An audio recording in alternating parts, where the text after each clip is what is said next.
Tere õhtust! Käes on jälle pühapäev. Ma olen Tallinna lennujaamas. Brüsseli lend järjekordselt hilineb, nii et mul on aega rääkida möödunud nädalast. Möödunud nädala olin ma New Delhis, Indias, sellisel konverentsil, mis kannab nime Raisina dialoog 2020. See on julgeolekualane konverents. Miks ma talle sinna läksin? Ma läksin sinna sellepärast, et see annab võimaluse vaadata natuke laiemalt kui Euroopa Parlament või ainult Euroopa Liit. See annab võimaluse suhelda selliste inimestega, kellega igapäevaselt kokku ei puutu. On need siis välise peaministrid Maldiividelt või Sri Lankalt või Austraaliast või Uus-Meremaalt, aga näiteks ka Afganistani endine president, Iraani välisminister, Venemaa välisminister Lavrov, kusjuures suure tõenäosusega oli see Vene välisminister Lavrovi viimane ametlik esinemine välisministrina. Sest just selle konverentsi ajal tuli pommuudis, et president Putin on laiali saatnud Vene valitsuse. Loomulikult tekitas see küsimusi, see oli üllatus. Kas see oli üllatus ka välisminister Lavrovile? Raske öelda. Ta esines tavapäraselt emotsioonideta, nii nagu ta seda on teinud aastaid ja tema näost küll ei saanud välja lugeda.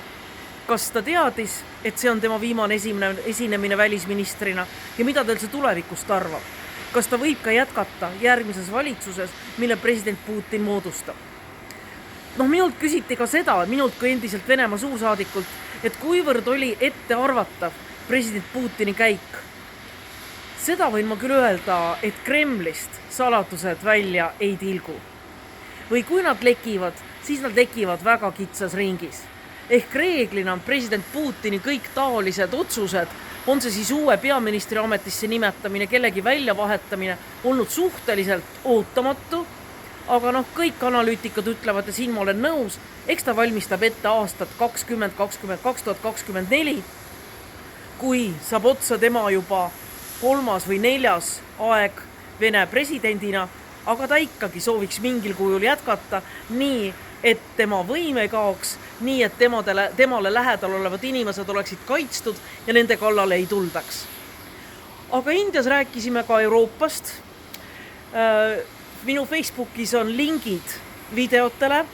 Ma pean ütlema, et korraldusliku poole pealt oli see erakordselt hästi tehtud seminar ja ka kogu sotsiaalmeedia oli tehtud väga hästi, nii et te võite vaadata järgi neid lõike, millest siis konverentsil räägiti. Meil läks päris tuliseks vaidluseks Ungari välisministriga, mis on igati ootuspärane, sest minu nägemus Ungarist ja Ungari just eelkõige õigusriigist on ikka väga erinev sellest, nagu seda näeb täna Ungari välisminister ise ja vist tõenäoliselt ka meie välisminister. Aga ma ei hakka seda kõike ära rääkima, vaadake palun. Ja mina lendan Brüsselisse, ma väga loodan, et lennuk täna veel läheb ja räägin teile juba Brüsselis toimuvast nädala pärast.